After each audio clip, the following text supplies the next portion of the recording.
Hi and welcome back, guys. Have you ever thought about getting into Via Ferrata? And if so, then this video is for you. I climb, mountaineer and enjoy Via Ferrata too.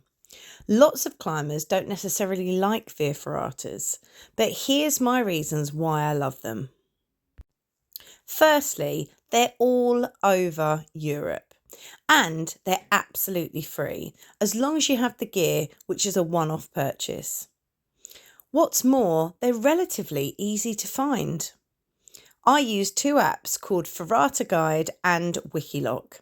I prefer Wikiloc because it navigates right to the trail and the start of the wires, which in some instances has proved difficult to find. Wikiloc is a £10 a year app fee and well worth it. So, why Via Ferrata? Well, I guess the greatest joy is that unlike climbing and belaying, there's no standing around with Via Ferrata.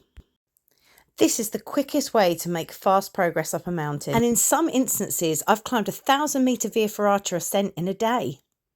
It's fun, freeing, and as an avid mountaineer, it allows me to see stunning views and get close to the mountain. So, what do you need?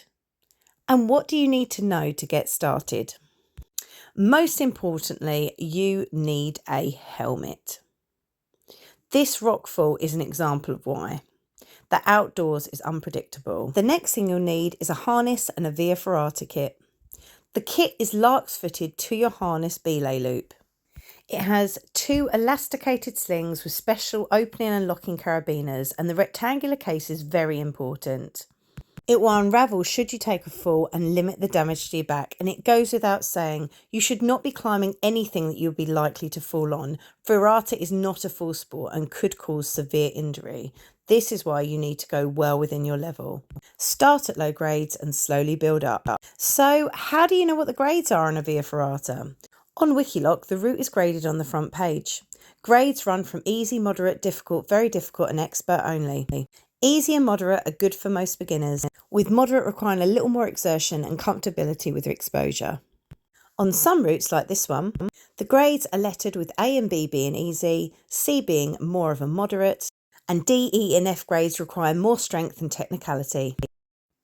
So when it comes to using a Via Ferrata kit, the idea is that you transfer the clips one at a time so that if you fall at any point, you're always secured to the chain.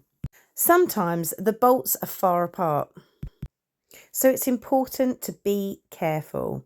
And as you can see here, more committing moves are sometimes also needed. It's important to ensure before you climb that your kit is moving freely up the wire. This enables easy transition between bolts. This is just one example of the wonderful views that you can experience.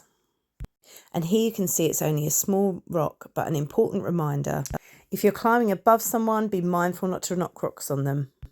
And here's an example of the difference between a B climb, which has a gentle traverse, in comparison to the D climb, which is a more sustained and physical route. When it comes to footwear, most people do Via Ferrata in boots. And I would recommend them for A to D climbs or easy to diff.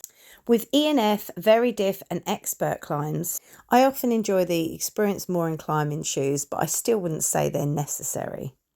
Ferrata gloves, on the other hand, are essential. Your hands will get blistered and very sensitive fast if you plan on climbing daily. The heat of the metal wire can also be unbearable. I paid £15 for Ferrata gloves that didn't even last a week-long trip. Now I just buy garden gloves and cut the finger ends off. It's cheaper and they work perfect. So this was my intro to Via Ferrata. It's a real passion that I have that has allowed me to experience the most outstanding places. And hopefully it will help you to get started. If you have any questions, please make sure to comment. And I hope you get to enjoy the mountain as I do. And inject that extra bit of adventure into your trips. Thanks so much for watching. And don't forget to click the subscribe and notification bell for more content.